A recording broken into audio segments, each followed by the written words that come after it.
Man, Tracy High School is starting online as a virtual academy. I wonder how teachers and students are going to connect. I have some good ideas. Check them out. It might seem crazy what I'm about to say. Sunshine, she's here, you can take a break. I'm a hot air balloon that could go to space. With the air, like I don't care, baby, by the way. Because I'm happy. Clap along if you feel like a room without a roof. Because I'm happy. Clap along if you feel like happiness is the truth. Because I'm happy. Clap along if you know what happiness is to you. Because I'm happy. Clap along if you feel like that's what you want to do. Here come bad news, talking this and that. Well, give me all you got and don't hold it back. Well, I should probably warn you, I'll be just fine. No offense to you, don't waste your time.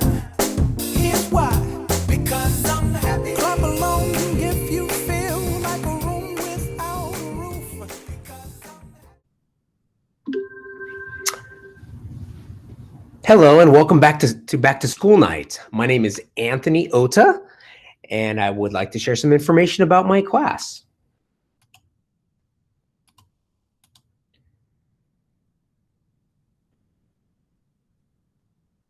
Okay, so first of all, like I said, my name is Anthony Ota. Here's my information, and if you ever have any questions or you need to get a hold of me, I'm usually on campus Monday, Tuesday, Thursday, Friday from 7:30 to 2 p.m. You can usually reach me by phone during that time, or you can email me. If you ever have any questions, you can always email me, and I usually do a pretty good job of getting right back to you and answering emails. So once again, my email is anthony.ota@abcusd.us. And my phone number is 926-5566 extension 22221. So I had the students put together some norms, and I feel like if they are the ones who put the norms together, that they're more likely to buy into them since they've had input. So I just want to go over what our virtual classroom norms look like, and that's I would really love to have the cameras on and mics on when it's time to participate. When it's not time to participate, the class or the students should be muted, and definitely abide by the dress code. The dress code is spelled out pretty much in the student handbook, and if you need a copy of the student handbook, you can always get one from the office. Always be respectful whether we're sharing out loud or if we're in the chat box. I haven't really had an issue with any of the students being disrespectful. I think it's partly to do with them creating these norms too. I always have a little check-in just to see how they're doing in the morning, and I check on their attitude, their mood, and I try to make sure that they're okay. I know it's a difficult environment, but I still try to be a little social with them. My warm-up question usually has to do with something that happened over the weekend, like the earthquake or the start of the NFL, the kickoff of the NFL, so stuff like that. We want to try and keep distractions, phones out, to a minimum. I know it's difficult when you're at home because you have access to so much stuff, but I just want to try and make sure that phones are out of the way and distractions are minimal. And it says 5-minute break, but I don't give a 5-minute break. I give a 2 to 3 minute break, so that if students need to use the restroom or get a drink of water or get a quick little snack, they have time to do that. All right, I'm sure this schedule has been shared with everybody multiple times, but we do have synchronous learning Monday, Tuesday, Thursday, and Friday, and they visit me twice a week. So if you're a Monday period, you have me Monday, Thursday, and then if you have me Tuesday, you have me Tuesday, Friday, and then Wednesdays are gap attendance, and my period 3 meets with me, and usually I assign them an extra assignment during that time, or let them catch up and turn in work that they have done throughout the week. So this is what our schedule looks like.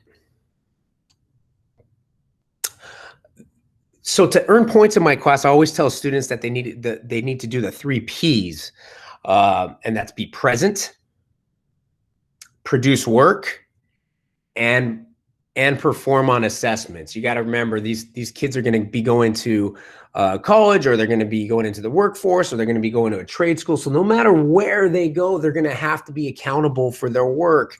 And like I said, to get those points in my class, they have to do those 3 things, and it all starts with being there, and being engaged, being present, producing the work and being engaged. And then, if they're in class and they're doing what they're supposed to, they shouldn't have a problem performing on the assessment. I make fair assessments, and I try not to give humongous tests on multiple chapters. I usually do small, shorter assessments, usually 10 to 15 questions. So I think they're fair. And like I said, if students are following along and doing what they're supposed to in class, they shouldn't have a problem.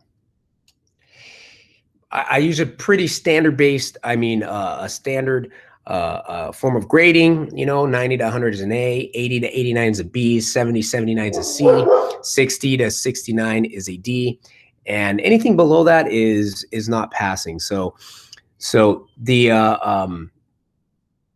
please, use Aries as a tool to see how your child or your student is doing. And that I always update Aries, so that should give you a good idea of how the students are doing. Now I teach 2 courses. I teach 3 courses. I teach Math 1A, and I follow the state guidelines and the state standards and frameworks and the pacing guide of our district. And if you have questions about what I'm teaching, you can always refer to the standards, and I've left a link here. And those are the state standards. But we use the Carnegie text, Mathia, and Edulastic in the class. And obviously, we're in a digital environment, so I'll be using all kinds of different resources such as Desmos and Pear Deck, and these are all extensions and add-ons to help with engagement. In addition to math, I also teach economics. I have also left the standards, a link to the standards there at the bottom.